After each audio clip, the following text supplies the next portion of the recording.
Welcome to Death Row. Like we always do about this time. I'm gonna fight your fucking ass! You're playing touch butt with that dork in the park. There's a little snake in the grass. Hey, I'm not surprised, motherfuckers. No forget Jesus, people. I'd like to take this chance to apologize to absolutely nobody. Hey, pussy, are you still there? I'm back. Who the fuck is that guy?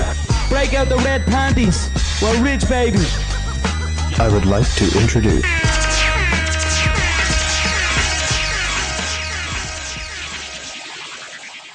Welcome to the MMAforMoney Show, episode 36. In this show, we will review UFC 249, touch briefly on some further fights that from Smith and Teixeira we didn't have odds for before, and preview UFC Fight Night Overeem versus Harris. I am Bob Boss, your favorite garbage man at MMA State of Mind, here with Mike Copenhaver. You can find him at Don't Cope Just Win on Twitter. Also follow the show on Twitter at MMAforMoney Show. Mike, how are you doing tonight?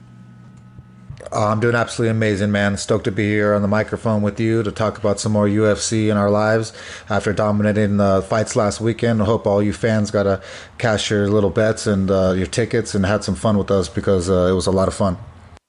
Well, it's Wednesday, so you know what that means. The MMAforMoney Show is here. You can find this show on Apple Podcasts, Spotify, Google Podcast, Overcast, Pocket Cast, RSS feed.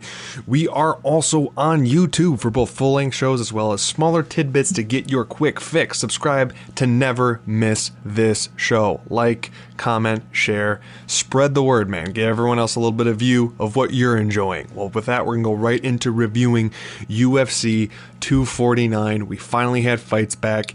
It was amazing. Going to give some results. We're going to delve deeper into a few of them. Actually, probably more than a few of them. We're going to skip over slightly ones that were a little bit lackluster. But starting off with the very first fight of the night, that's right, we're going all the way from the beginning of the prelims all the way to the main event. Ryan Spann, a huge favorite over Sam Alvey, did the deed, but it was via split decision, and it was probably closer than it should be. Mike, anything specific on this fight, or should we get to the more exciting ones? Oh, man. I mean, Spann did his job, and he won dominantly. I told you he'd win the fight. It was going to be pretty easy. He did almost have Sam Alvey choked out with a standing arm-in triangle, I believe it was, but it was super deep, and I don't know how Alvey didn't tap, but he was so close to going out. I think if Spann would have had a little more veteran in him, he would have just applied more pressure, and he could have slept him, but it was decent. Absolutely, especially in the early goings. It actually was very exciting in the early goings and then became somewhat of a slog after, especially after Spann gassed and it started looking a little bit too close for comfort there at the end. I bet a lot of people that had that as a parlay leg were definitely on their edge of their seats for the majority of that. But you know what? What completely blew this fight out of the water was the next one. We had a bet on this fight. I'm going to tee this up. I'm going to pass to Mike because I saw so many people, even if they picked this side, did not call the sheer dominance like Mike did. Our first bet on the fight, on the whole night, was for Bryce Mitchell. He was a minus 155 favorite versus Charles Rosa, plus 135. He not only won via unanimous decision, but the scorecards read 30-25 by two judges and 30-24 by a judge. Just utter dominance, and that cashed our first play of the night to win one unit. Before I gush, I want to give it all to Mike to be able to gush because this was his main bet, and he called this better than anyone else I saw on Twitter, on podcasts, on anything. Mike, take it away. Oh, man, it was, I don't mean to sound like a dick, but, like, did you guys hear what I said about the shit? I told your ass that Charles Rosa's jiu-jitsu is still not going to have enough pace and the determination for the kid, the hillbilly, Bryce Mitchell himself. I mean, if you watched that fight, you were thoroughly entertained throughout the entire thing. I mean, it was literally like a chess game, you know, and jiu-jitsu at times, and you just watched Bryce Mitchell just always scrambling ahead like a little spider monkey, a lot like Barrett Yoshida, the finisher, one of the best ever to do it via San Diego, Hawaii, my brother's sensei. It was awesome to watch this kid roll and do his thing. He's still so young. I mean, it's amazing what he's going to do, and it's just awesome to see this kid doing it in the big show versus someone like Charles Rosa with black belt. That was the shocking thing. I really thought that Mitchell was going to have the strength to be able to nullify a lot of what Rosa would want to do on the ground, and I thought positionally he'd be able to pin him up against the fence, land more shots, but just how dominant he was on the ground and almost using the setup for the twister submission to just progress into somewhere else and control the position. Mike, I want to ask you a little bit more specifically about some of the jiu-jitsu he was doing. I have heard, and as far as I could tell, positionally he was very dominant, had utter control, went for a few of the submissions, but in terms of like technique, progression, going from one to the next to the next to the next, how clean was it? I mean, considering that he was going up against a black belt, and as far as I know, he's a brown, and I don't even know who under, considering he's pretty much training by himself there in Arkansas. Well, I mean, in jiu-jitsu, it gets kind of hard when you look at the belt rankings. You hear black belt, you're going to hear black belt, and then once it gets to black belt, then you really have to start looking at how they transition from each move to each move and their creativity, transitioning and stuff. So watching Bryce Mitchell transition from move to move versus someone who knows what they're doing is when you start seeing how high level stuff. It's stuff, that you're not going to see in belt rankings. You got to watch that stuff on tape. You have to see those type of things just in person. It's just insane to see the guys that do those things, because a lot of people don't transition the way that Bryce Mitchell was in some of these positions. I mean, Charles Rosa was doing an amazing job also defending a lot of these submissions and chokes and other things that he would have, on another lesser athlete, would have pulled off an escape or a reversal and then maybe put that guy into a bad situation. But Bryce Mitchell just literally kept mentally dominant, like I knew that he was over Charles Rosa. I said that if these two guys were in an alley, there's no way in hell Charles Rosa's getting out of there, and he didn't get out of there with nothing but a 30-25. And let's get the man some damn camo shorts. Sorry, with that, moving on. Vicente Luque, who was a fairly hefty favorite. It was minus 290 versus Nico Price plus 245 on that other side. This was a rematch that Luque got a submission in the first go-round. The second time, he actually got a TKO with a doctor stoppage in the third round with an eye injury. Both of these men are incredibly entertaining fighters. Luque I'm still a huge fan. The only thing that's giving me hesitancy in the future for someone like Luque is, man, he gets hit a lot. I mean, he's entertaining, he can take it, and he could sure dish it out, but with how much he gets hit, and with the more and more shots he's going to be taking, at some point, it's going to get stifled. I love him at welterweight. This was a fantastic fight, but I guess his ceiling might be a little bit lower than I once anticipated. Mike, how'd you feel about this fight, and I guess Luque as a prospect going forward for welterweight? Well, we both love us some Luque, and this fight was super entertaining at times, but also very scary if you were a Vicente Luque fan and you put down the money line on that guy. It was, it's amazing. But at welterweight and the world-class level, to me, he's lacking one thing, and that's the world-class wrestling to get someone down on the ground to display their jiu-jitsu after they've been rocked or they've been hit. And he doesn't seem to have that to escape to. And I think that's going to be an Achilles heel to him, is that he can't fall back after getting hit striking to go to the jiu-jitsu if you can't get the guy down on the ground. And we see that with a lot of fighters when you get to the upper echelon. They don't have that world-class wrestling, and you're not going to get to the world-class level championship belt if you're gonna lack it. And so I think he just lacks that a little, even though I love him, and we'll see in the future. After that, we were gonna have Uriah Hall versus Jacare, but Jacare being the lone fighter on the fight card to test positive for COVID. He was actually one that was wearing a mask and gloves, so I guess kudos to him. He had come in contact with a family member who had tested positive, or maybe not tested positive, but at least had it. So he was called off it. Uriah Hall did not get to fight, and actually 2 of his cornermen would eventually test positive. They were asymptomatic, but still, we'll see what happens. But the next fight on the card was, you know what, another cashed bet for us. We had Carla Esparza.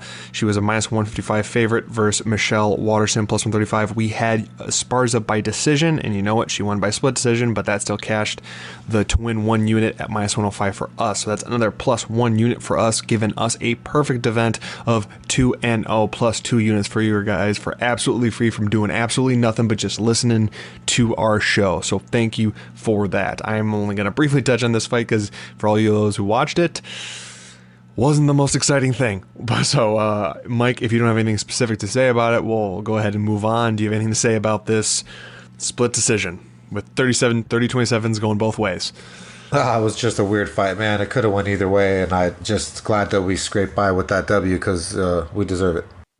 Next up was a rematch of 2 former elite lightweights and 1 semi-elite welterweight. Anthony Pettis, the minus 135 favorite, fought Donald Cowboy Cerrone, plus 115. Both men desperately needed a win. This was a rematch of an earlier fight where Pettis destroyed Donald Cerrone with body shot in the first round in their first meeting at 55 years ago.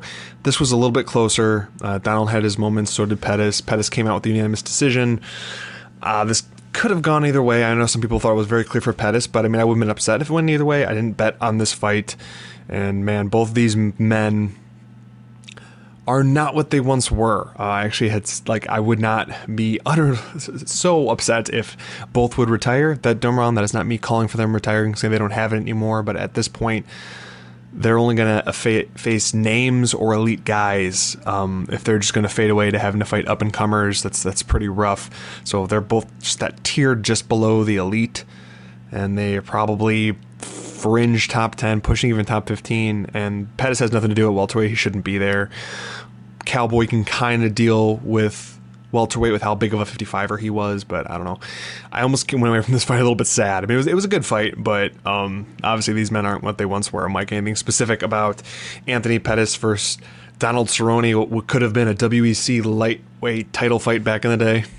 Yeah, it was an entertaining bout. I enjoyed pretty much every second of it, and it was funny to watch Anthony Pettis' face after they read the scorecards that he won. I barely had him winning it, and it's only because he had more power and seemed to hit Donald a little harder. But other than that, I think Donald did a great job with volume and coming forward. And for coming off the loss to Anthony last time, or that they fought, he did a great job trying to redeem himself, but he just fell a little bit short. Yeah, I totally forgot to mention that good call. Yeah, the utter shock on his face when they called that, man, that was pretty hilarious. One thing I was going to go with, we had broken down this fight, but I eventually decided to nix it because I wasn't going to make the bet anyway. But Cerrone typically does really, really good in down the line rematches. That's odd saying that, but if you look at any of the rematches he had when there was years in between, since he doesn't taper off nearly as much as other fighters do, he usually can get his revenge later on. And this one was obviously much closer than the first one, but yeah, he wasn't quite able to pull it off. Next up, everyone's favorite Greg Hardy fought. Yorgan De Castro was a plus 170 underdog there against Greg Hardy. Greg Hardy got the unanimous decision win after De Castro broke his foot in the first round and then decided to do nothing for the subsequent 2. So Hardy got a nice little 6-figure payment to fight a guy who didn't want to fight back. Like anything on this fight? Nah, it sucked that Jorgen broke his foot, and I hope that was the only reason why he stopped going forward for the next 2. But you got to give him the benefit of the doubt when he's a big old boy and your racehorse hurts its leg. It's going to be hard to bear your weight on it. So I would suspect that was the reason, but I think he would have ended up winning it if he could have kept up that round 1. Yeah, that was one that I was really close on paying just a little bit of underdog money, thinking maybe you can get lucky with a knockout, or you never know, but I don't know. Greg Hardy is a very interesting case because his defense has gotten so much better, but it's almost like his offense has stayed stagnant. Like there's no combination striking to speak of, but he's really learned to move. And I mean, he's only been fighting for 2 years, so I mean, he can still improve quite a bit. I'm not necessarily sure he's going to be the title contender that some of us thought he might be at some point, but he could linger around that top 10 consistently in the next few years. So I guess kudos for that, making a pretty penny while he does it. Next up was a incredibly unique heavyweight grapple fest with sloppy punches, which, I mean, you might as well thought I just said some kind of Bellator heavyweight fight, but no, this is Fabricio Verdum coming back after USADA suspension, just about 2 years. He was a minus 330 favorite over Alexei Olenek, the plus 270. Olenek actually got the split decision win and was landing with his loopy punches and had some near sub attempts, and man, Verdum just looked bad. He did not look in shape. He looked gassed. He went from developing quite an interesting and good striking game under Rafael Cordero to not knowing how to strike. The stark difference of how he was doing on his way up and then around his heavyweight reign to now is staggering. And kudos to old man Olenek, the boa constrictor, getting this win. That is awesome. Like, I got no hate for it. I didn't bet this fight at all. I actually thought if one of the big underdogs was going to burn out, it was going to be Verdum, given the USADA suspension and coming back this late. But man, that was awesome. Mike, how are you for this heavyweight fight where Olenek actually pulled this off? Split decision, but pulled it off. Yeah, well, I think I'll give you credit, Bob. I think you picked Olenek to win this fight, and I just didn't even think he had a chance. Verdum looked disgusting. It was atrocious. I had sloppy. Olenek looked pretty amazing to me for being his age and coming forward every single time. Had better striking. Had Verdum backed up against the fence, scared, wondering what he's going to do. It was pathetic from the OG veteran Verdum that we have come to love, and so it was just garbage, bro. You should have picked that up and throw it away over in Chicago. Maybe next time. I mean, Verdum, pretty much they're going to have to ask me to do it. Next up, Jeremy Stephens got himself taken out, man. He was an underdog. He was coming in at plus 210 over Calvin Kattar, kind of the dark horse division, at minus 250. Kattar was coming off a recent loss. I'm not going to try to pronounce the name right now. I need to read it to actually pronounce it right, but Mariship, whatever. Not even going to try. Either way, he was winning towards the end of that fight. It was only a 3-rounder. He needed 5. He was actually able to do it in 3 this time and actually get a finish. He did start a little bit slow, as he tends to do. Tail end of the first, though, his boxing was really starting to connect. He hit an amazing elbow and then finished it up on the ground in the second round, actually getting the TKO finish over Jeremy Stephens. And man, his boxing looked crisp. Man, his combination striking is something to behold of. He is built for 5-round fights. I can't wait till they push him to be in that main event spot again and fight these guys. Like, I see him easy top 10, if not top 7 or 8 at the division right now. And once he fights some of these guys in 5 rounds, we'll actually see what he can be able to do in the latter 3 to 4, and I'm stoked for it. I mean, too bad for Jeremy Stephens. He did miss weight, missed by about 4 pounds, 4.5 pounds. Came in at 150.5, I believe. And man, Kattar pieced him up. Mike, how you feeling about this fight and somewhat demise of Jeremy Stephens? This makes 5 losses in a row for Jeremy Stephens right now. Oh, well, this was an amazing fight. I enjoyed literally every single second of it. Both these guys were throwing haymakers with every single fucking punch. It was so scary if you were one of them to be defending their punches, because literally anything that landed seriously was going to have serious consequences.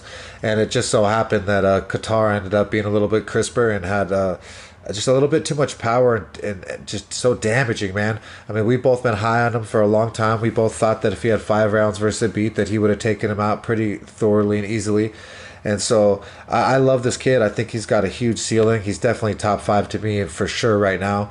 I can't wait to watch who they pair him up next with. And I was actually surprised that he finished Jeremy Stephens. Jeremy Stephens is such an OG. He's got such a tough chin. He's fought so many fucking people and taken so much that I literally thought that it was going to be a decision win for Qatar, and it would have been pretty easy.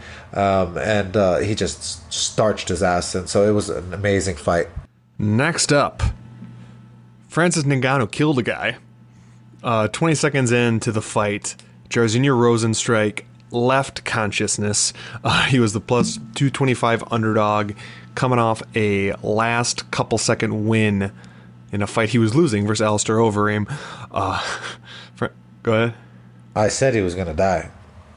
Nah, you did say he was going to die. If anyone goes back to there's been a couple stitchbacks to our last episode, especially a little bit upcoming. Go back to our show. Mike definitely said that Rosenstruck was going to die, and he died. The ref was literally holding up his lifeless corpse. It was against seriously, the fence. it was seriously crazy, bro. What they weren't even like crisp punches. They did not matter if they landed perfectly. They just mattered if they landed somewhere. And dude, he straight hillbilly clubbed a man, dude. Well, dude, Rosenstrike, he barked up the wrong tree. There was so much pent-up aggression and rage for Francis Ngannou not being able to get a fight for the last, 8-9 months. He just unleashed it all in a 20-second spurt over that man's face. He's going to have nightmares for a long time. Oh, dude, I'm not even, that was rough enough. This was a dude that had 60 kickboxing fights, looked great in MMA, and got utterly waylaid. I'm not sure he could step back into the cage again. It was that bad. No, he's dead. In terms of this show, he's dead, and this is how much we're taking this. If he ever fights again, we're going to refer to him as the ghost of Rosenstrike, because there's just no way around it. There's no way around it. He was dead. The ghost of Christmas past, but it's Rosenstrike. Yeah. Oh, Christmas way past, man. Oh, man. I feel so bad for him, because it was... He did everything right as Ngannou was coming in. He was still throwing his strikes as he backed up. He threw the kick, but Ngannou, that combination of speed and power, I can't get the image out of my head. Not of him landing the punches, not even him nodding back against the cage, but it's almost like the force of the punches were keeping him sitting up against the cage, and the ref literally holding him by the shoulder and the head to keep him from, I don't know if it was teetering over or just descending into the underworld. I don't know. Have you seen the viral video of the slapping competitions where the guys slap each other so hard they get knocked out? I saw one today. It was a snippet of a huge dude versus a tattooed scrawny dude with blonde hair or something. Supposedly that scrawny dude was a champion or something, but that guy's soul left just like Rosenstrike's did. Dude, I don't know. I feel bad for Rosenstrike's family. So, condolences, thoughts and prayers going out to Rosenstrike's family.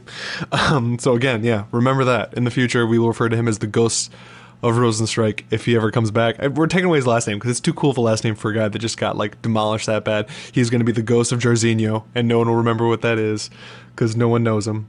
And no one will know him because he's dead now.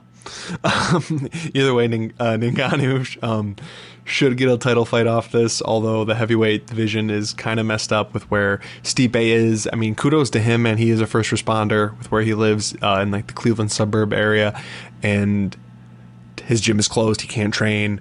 DC wants him to fight regardless. UFC wants to fight regardless. I get all of those reasons, but he actually has multiple very good reasons for not fighting. DC has postponed retirement multiple times to try to get this fight. Ngannou's just waiting in the wings, man, to fight somebody, fight anybody. And honestly, there's no one at heavyweight for him to fight of a fight that people want to see. Because I know there's probably someone on Twitter at this moment of listening to this, once you hear the sound of my voice, feverishly tweeting that he should fight Derek Lewis.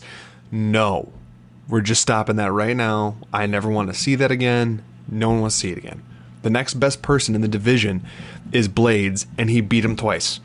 The first one was close. It was a doctor stoppage, and that way early on, just the swelling by the eye called it. Second one, man, he hurt him bad, and he was out. So Ngannou needs a title shot. I don't know. So they got to figure that out. I'm fine with it being interim. People are getting so angry with interim belts. And normally I get angry with them too, because it seems like whenever a fighter doesn't fight for 4 months, there's an interim. But if there's no date for Stipe to come back, give him an interim title. I don't care at this point. If anything, heavyweight's been one of the longer times since we've had an interim title. Just give it to him. Don't care.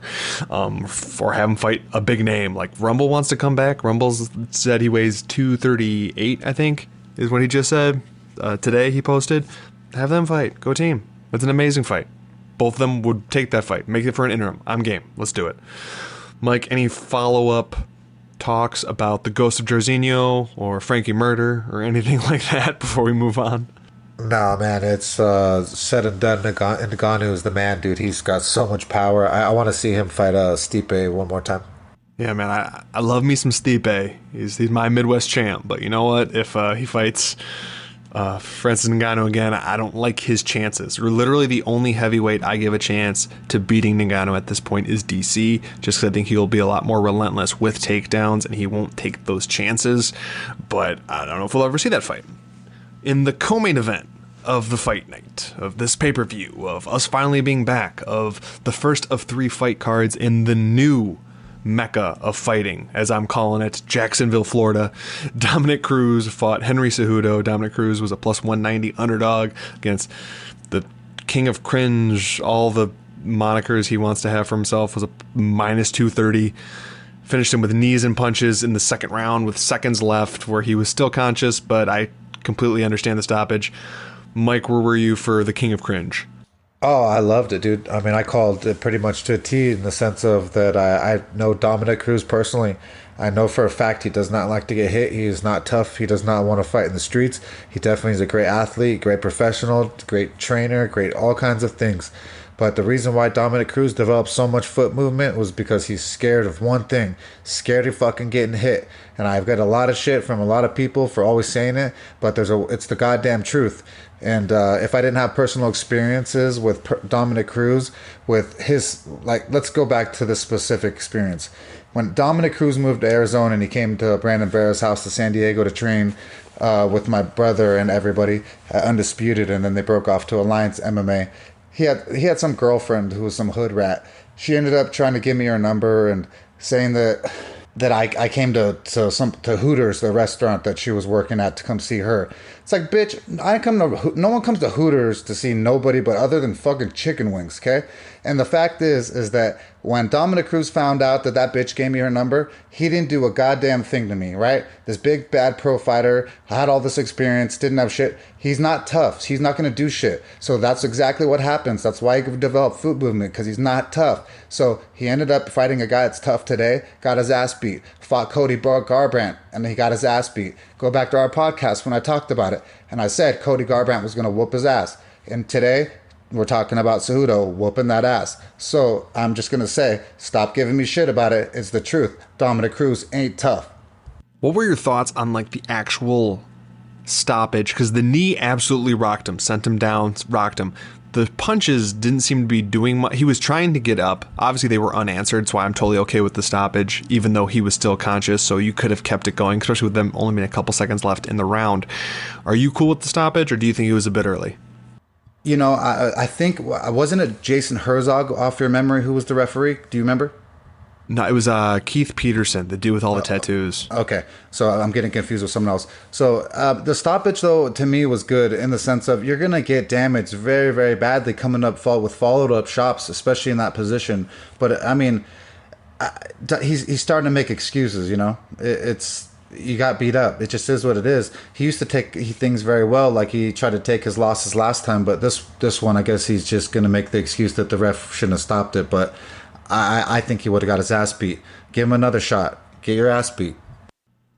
Yeah, it was a little intense when he said that Keith Peterson smelled like cigarettes and alcohol, which is a very serious accusation to make towards a ref, but either way. So Cejudo gets the finish. He defends bantamweight. He's one of, if not the only fighter to not be a 2-division champ, but actually defend it in both divisions. I actually think DC was actually able to pull that off as well. So 2 guys from the 2008 Olympic team. There you go. But then afterwards, Cejudo retires. There's been words beforehand that he wanted to get $2 million a fight. This one he got $350,000, and he's calling for retirement. He's going to get into real estate, and just super adamant about the whole thing. Says he's done with it. He's been doing this since he was 4 or 11 or whatever ages he threw out there.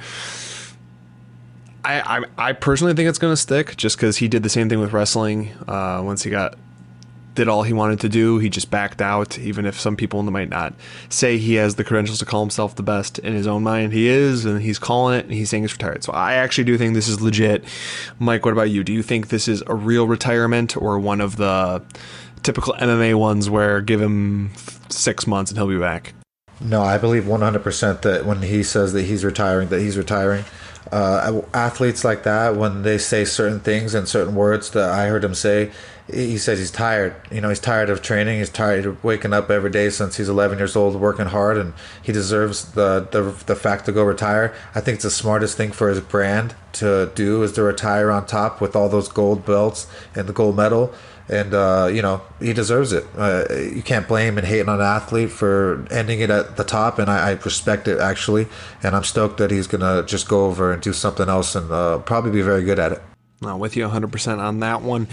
Now, that was the co-main event. There was a title on the line, but that was the co-main event. In the main event of UFC 249, half of the fight we always wanted, the new fight we never knew we always wanted, an amazing lightweight fight happened.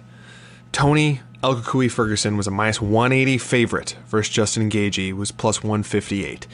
We had no bet on this fight. We were picking Tony just because he's the crazy type of dude that his training camp's going to be unchanged given the fact that he's quarantined and he's just crazy enough to do just about anything. And now you have Gaethje, who won with a KO TKO in round 5. But me saying that result isn't saying exactly what happened. He knocked him in the eye. After the fact, coming out that there was a broken orbital bone, and you saw Ferguson shaking his head, which if you go back to any other fight that you've watched where a guy gets a broken orbital bone standing, that typically is the result that happens, and Herb stepped in and called it. So Justin Gaethje pulls off the win. Mike, what was your thought on this fight with Justin Gaethje and just controlled chaos, as he would call it, throughout the whole fight? Oh man, I absolutely hated watching this fight. I love Tony Ferguson, and I just can't believe that I had to see him get his ass beat by Justin Gaethje before he got his chance at Khabib, and he's never gonna probably get his chance at Khabib now. And I mean, I really wanted to see that dream fight for us all, and it just really shows me just how tough Khabib really is, and how much he would have smashed Tony, and he's gonna probably smash Gaethje, and it just sucked, man, to watch Tony lose like that. I guess I had an unrealistic view of his striking, and now that I look back at it, it was just clear as day. I don't know if you were so far off as just like this Gaethje, like the original Gaethje that came to the UFC, Ferguson would have demolished, man. And Gaethje's last 2 fights, them ending so fast, I think kept us from seeing the actual progressions the dude has made. He was crazy accurate. The exact numbers I don't have. I know the percentage, but I believe it was out of 192 strikes. I can't do that math that fast, but he landed 75% of his strikes. That is insane for Gaethje, who normally throws crazy wild. They show some of the exchanges where they're wrong. He's still getting hit, but he's dodging a good chunk of them, and then and kudos to Tony's chin, man. Some of those shots would have knocked out just about every lightweight I can think of. And really, it was just the broken orbital bone that caused Ferguson to get out of there more than anything. Because once that happened, I think he was on like borrowed time. I'm actually very happy with that stoppage to hopefully get some more fights out of Ferguson. But honestly, I think I like Gaethje's chances better versus Khabib than I used to think. But I do still think, and I've said this before, I do think Gaethje is a tailor-made fight for McGregor, because he's still a forward-pressing pressure fighter, and McGregor has always been a counter striker, and he's going to land hard, and he's going to, I mean, if it goes deeper, Gaethje's got it, but man, I don't know. So I guess, is that the fight to make? Is it going to be Justin Gaethje Khabib, or are they going to push for Gaethje McGregor? I guess where do you see both these guys next? Let's just say, forget about the broken orbital bone for Ferguson. Say they both have a fight that they could have in 3 to 4 months. Where do you want to see each of them? I mean, well, real MMA math, he deserves a championship fight versus Khabib, so that's what I want to see for Gaethje. But money-wise, for the UFC, they want money. They're setting him up for McGregor to throw a left hook and sleep him, because Gaethje doesn't see that well, and his striking isn't that sharp.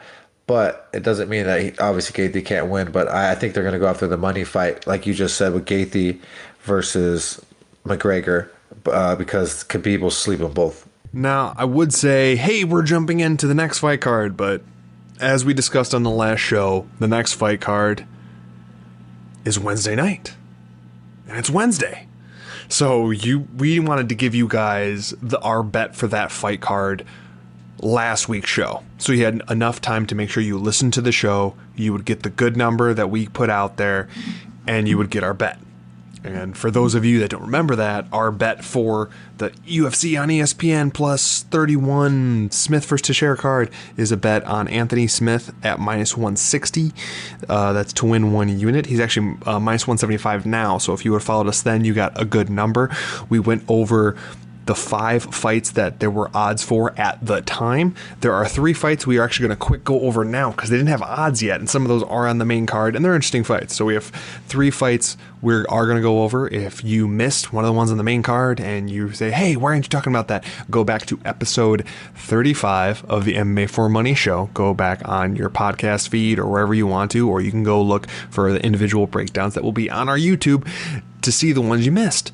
But you know what? We're just going to talk about those 3 before we move on to then the Saturday's card, Overeem versus Harris. So the first of those 3 fights we're going to talk about that we didn't get to talk about last time is one, Michael Johnson is a minus 105 favorite versus Thiago Moises, who's minus 105. We're in some quick picks or full breakdowns depending on the one. I'm just doing quick pick of Michael Johnson. I think he has just enough left in the tank. He still has fast enough hands to put hands on Thiago Moises here. Confident in it? No, definitely not a bet on it, but that's where I'm going with it. Mike, do you have anything specific for Michael Johnson versus Thiago Moises? Not enough on it to get a good feel on it, but I'd have to go with the veteran Michael Johnson. Yeah, some of these ones we're not obviously going to be super confident on. These are just quick picks for you guys to give you a little more interest. If it gives you a way to lean of where you were already going.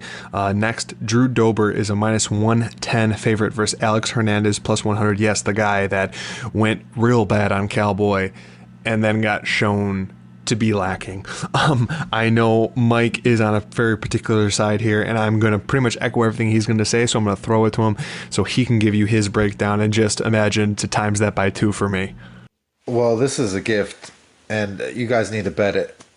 Drew Dober is going to beat the fucking shit out of Alex Hernandez. It won't be close. It won't be a fight. There will be a lot of fright, and it will be all right, because it will be the end of his night. Alex Hernandez will not be making it very long. He's going to get absolutely battered and bruised and smashed. Drew Dober has developed a serious mixed martial arts game. He's super underrated. He's a little baby dark horse. He's literally super, super talented. Whether it comes to his jiu-jitsu now and his striking, his boxing is sharpened up. I mean, the guy is in the gym every single day, all day long, working harder than most people. He doesn't do drugs. He doesn't drink excess alcohol. I mean, this man, Drew Dober, is going to beat the shit out of Alex Hernandez. And if this would have came out prior to the last podcast, I would have put this out as my bet for sure. But I'll give it out again that we're going to bet Drew Dober versus Alex on this fight. Again, we're sorry that these odds weren't out when we recorded last time to give you guys enough time, so we will not count these ones towards the official record for the show, although I very much am with Mike here, and I'm going to be betting on this fight. I think Drew Dober is going to absolutely pummel Alex Hernandez. I don't think it's going to be close. I am utterly shocked that it's minus 110. I would have thought he would be in that like minus 170 or higher range. So we are betting this fight, but no, we won't count it towards the record because that's only fair since a lot of you guys might not even be listening to this before the event takes place. So the final fight from the Smith vs. Teixeira card that we are going to cover, since we covered all the other ones, is Ray Borg, who is plus 155 versus Ricky Simon or Simone, minus 165. There's that bantamweight. Borg already weighed in. He did make weight. I actually really do like Borg here. I will likely have a bet on it. He is just such a good positional grappler. He's great in the scrambles, and he finds the back. And you want to know who loves giving their back is Ricky Simon. Ricky Simon's coming off a utter shameful loss to Uriah Faber, and honestly has been fading ever since a slight surge, and I think this is tailor-made for Borg to look good. I think it's either going to be a clear decision or possibly a late submission. This would be a lower bet. I'm going to go I'm going to go bigger on Dober. Dober for me is probably likely going to be to win 2 units, whereas Borg is going to be 1 unit here on this dog money. Mike, how are you feeling about Ray Borg versus Ricky Simon, the new mullet? Well, you know we love Ray Borg, and we certainly love his little kid that he fights for each and every day. So I actually really, really like him in this position as a fighter as well, not only as a person, but as a fighter. And I think that his transitions and his technical abilities and his determination is what I really, really would bet on. So I would be betting on him myself. As well as just personally, I just would want to be doing it to make one unit, and it's he's got way more experience. He's going to be just way too much for this kid, Ricky Simone. Ricky Simone has got a lot of holes, and they're going to be exposed, especially versus these world class guys. And Ray Borg was world class. He just had a lot of problems making weight, and some of those problems could be the fact that he has to take care of his kid, and it's a little bit extra special needs. Now that's it for us for Smith and Teixeira. Yes, I know, we didn't cover all the fights. Oh wait, we did. Again, reminder, if you haven't listened to it and you want quick takes, go back and listen to episode 35, this being episode 36. So it is last week's show. But I will remind you what our bet was for this fight card. Obviously, we would have had more if some of these more lines were out. But at the time, we have Anthony Smith, Lionheart Smith at 160 to win one unit, and that's over the longtime late heavyweight Glover Teixeira. Moving on to this weekend's fight card, this Saturday's fight card. I gotta get more specific considering we're having more than one fight card a week. This is UFC on ESPN 8 Overeem versus Harris. Okay, we are going to start a little bit early on the card, but not as in-depth as we did to 249. We are going to not go to the first fight in the prelims, but we are going to fight in the prelims. This is one we like a lot. We have Kevin Holland. He is currently a minus 105 favorite versus Anthony Hernandez, who is a minus 115. Well, actually, he's the favorite. I love Kevin Holland here. Mike does too. We've talked about this beforehand, and this is actually going to be a bet for us on the card. We were a little more bullish on this one. Kevin Holland, he is currently minus 105 versus Anthony Hernandez. They're at the minus 115. Loving Kevin Holland here in a major way. I'm going to say how much we are betting on him and where we're at with him. I'm going to pass it to Mike because he's a little more eloquent on Kevin Holland's skills. We are going to bet that to win 2 units. He is currently at minus 105. That's to win 2 units. Mike, please wax poetic on the amazing ground game that Kevin Holland has. Man, I mean, Kevin Holland's ground game is some serious level shit. It's just if this kid wants to put his shit together and pull his shit together and be the world-class athlete that I know that he could be or that he should be, you know? He reminds me a lot like my brother, a little bit like John Jones. He's got so much potential and so much upside. It's like he almost scares himself and he doesn't want to go train as hard as he should because he's a fucking animal, dude. And when he displays the world-class jiu-jitsu that he has on the ground, people are going to start talking about him. And I think this might be the situation here. And I really believe that he has every ability to just batter and beat the hell out of this kid, Hernandez. And I think that he is not only going to batter him, but he's actually going to get him down on the ground and end up submitting him in a rear naked choke or some really impressive submission. He has everything, all the abilities, and he can do it. It's just if the fucking kid wants to go there and kill them that night. You've seen him showcase ability. It's just the only time you've seen him do something bad is when he's just like lollygagging around, kind of like thinking he's won the fight, which he was, but he needs to be doing 110%. We've never seen 110%. I really believe this is the first time that we might see 110% from him, and that's why we're going to be putting down the bet on him. Next up, Matt Brown is back. He is fighting Miguel Beza, who is minus 200 favorite, versus Matt Brown, plus 170. Sorry for the loud exhale. It's rough watching your favorite fighters, or some of your favorite fighters, your favorite action fighters, get old and not look the way they were and start to fight up-and-comers, and they just don't have it anymore. This is a sad fight. I do not think Brown's going to win. I'm going to pick Beza, but I'm not going to probably break it down any further because then I'm going to get sad. And I have one goal on this show, and it's to not cry on the podcast. So I'm going to pass it to Mike. Mike, you have a little more specific on how you think this fight's going to go. But like I said, I'm picking Beza, not going too much further into it. What about you, Mike? I don't know why Matt Brown's doing this, and I'm not happy about the fact that he's going to go in there and fight this little savage Beza. Beza's doesn't have near the experience that a Matt Brown has, but the fucking kid has a ton of power and strength and athletic ability, and he's just younger than Matt Brown, man. His fast twitch muscles are just way faster. Everything in his mind is clicking faster, and he hasn't had the CTE that Matt Brown's endured. I just think Beza's going to beat the fuck out of him, and I just don't want to see it. So, but we'll see. Hopefully, I'm wrong. Yeah, this would be one of those times where if an underdog came through, we would be okay with. One, because we're not betting on it, and two, I mean, if you've been a fan for any length of time, for longer than, let's say, 4 or 5 years, you're a big Matt Brown fan. So here's hoping he pulls it off, but not thinking that happens. Next up, Song Yadong is minus 200 favorite versus Marlon Chito Vera plus 170. I have been a longtime fan of Marlon Chito Vera. I think his game has come along tremendously. But with that being said, I think he's going to lose to Song Yadong. I don't think he can handle Song. It's the matchup. I don't think it's a good matchup for him. I don't think he's going to be able to establish his game plan. I think Song is going to have better combination striking, and I actually at some points think he's going to get him down, or at very least pin him up against the fence.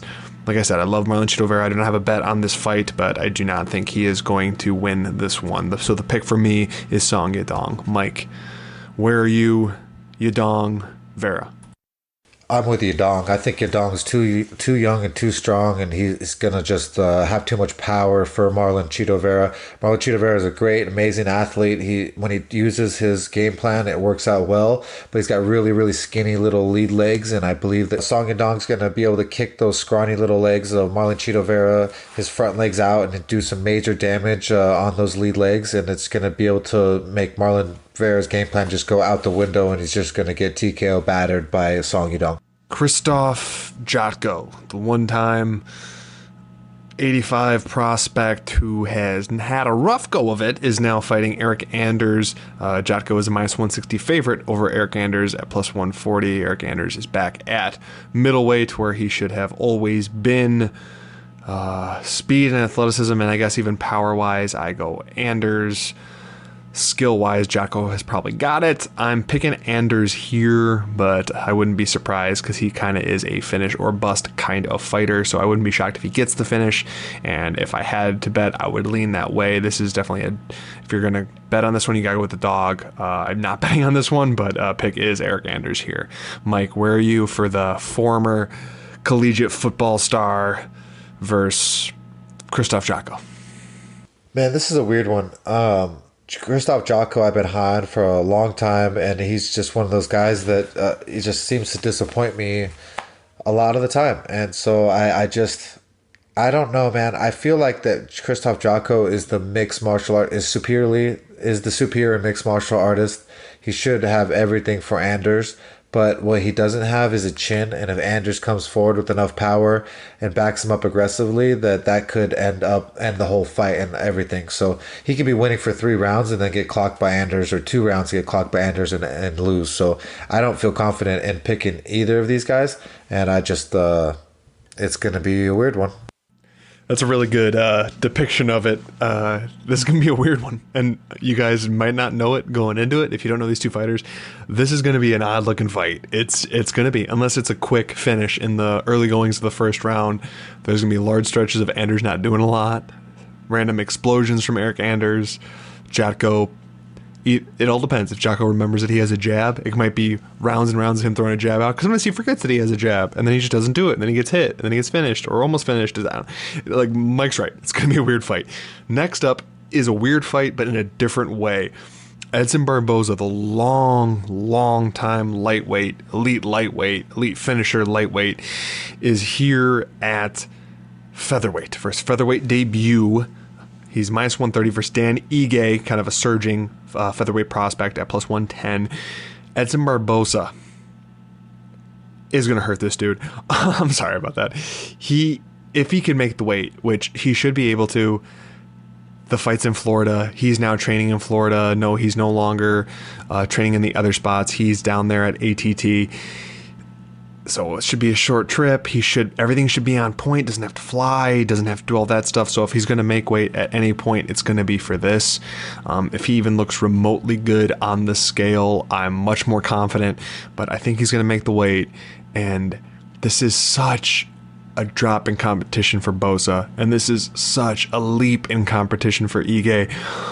There has to be the point of the featherweight drop is the reason for this price. I don't get it. I think Barbosa should. I have underrated Ige in the past. Me and Mike were talking about this beforehand while I was going over this with him. But I just think Barbosa's going to smash here. I think he's absolutely going to smash. And we have a bet for Edson Barbosa. He's currently minus 130. That's to win 1 unit. So that's 1.3 units to win 1. Edson Barbosa. Give us another highlight finish, baby, and give us some money. Mike, where are you at for Barbosa's featherweight debut? Well, you know, Edson Barbosa has been known for the most vicious leg kicks ever. And, you know, he's world class and everything that he does. He's trained with Frankie Edgar, who's got that world class wrestling, who he's learned and absorbed and adapted with. And I just don't see where Ige is going to have the advantage over Barbosa. Barbosa should win this fight and be able to batter Ige and win this fight easily. And if he doesn't, it's only because he didn't want to, and that was clearly on him. But I don't see Barbosa doing that. He's came there to fight every single time he's ever came to fight, and he's coming there and he's going to do some damage. So I expect Barbosa to go in there and throw some vicious leg kicks, be just as aggressive, and be able to end the night of this kid, because Ige's good, but he's not world-class good. And I hate to say that, but Barbosa's done his time. He's put in his work, and he's going to come in there and finish him. That's why we're going to bet this money to win that 1 unit. In the co-main event, we have a former title challenger, multi-time title challenger, Claudia Gadelha is minus 185 versus Angela Hill at plus 160, UFC's strawweight ladies workhorse, who's just fitting in as many fights as she possibly can. Likely still going to win the majority of them. Quick pick, I got to go with Gadelha just because Hill has gotten a lot better. She absolutely has. But at least for 2 of those 3 rounds, Gadelha is still going to put her on her butt or pin her up against the cage, do some dirty boxing, and just control. She has more power. There's going to be more pitter-patter from Hill. She has actually gotten better at her lateral movement. But I got to go with Gadelha here. The price is obviously keeping me away because I do think Gadelha is a little bit spent and not as good as she once was. I would be pleasantly surprised if Hill got the win here, but no bet in any capacity. Mike, where for you for this ladies co-main event of the Overeem versus Harris card? You know, man, I've been going back and forth with this one, and I'm going to go with Angela Hill on this one, and I think it's a perfect setup for everyone to get fucked on a parlay buster or put it in Gadelha for to win, you know, because she should kind of win, you know, but why though, you know? Like, why? Because she wrestles good? Not really. I mean, she strikes good? Not really. I mean, I think we kind of got fooled. So I think that Hill's got better striking, that she's got more determination, and that she's developed pretty good takedown defense. And so I think that Hill's going to win here, so I'm going to go with her. Man, I hope you're right, because at some point with as much work she's putting in, Hill is kind of... It's her due. I would love if she win. In the main event, Walt Harris. It's minus 160 versus Alistair Overeem at the plus 140. This is Walt Harris's first fight back since the, kidnapping and then ultimately murder of his stepdaughter. So 100% unsure where his head is at, and obviously everything else going on.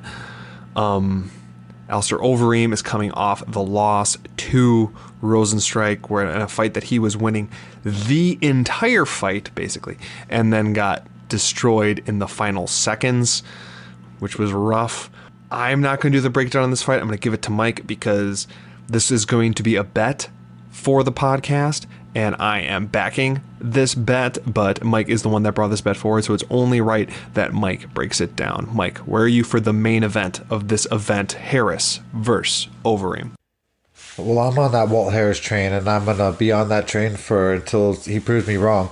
I think that he's gonna batter Overeem. I don't think Overeem has any chin left. He's always scared to get hit. He's always moving awkwardly backwards, and you know, when you're moving like that and being a little girl, you're gonna end up getting clipped and you're gonna end up getting knocked out, especially in this upper echelon.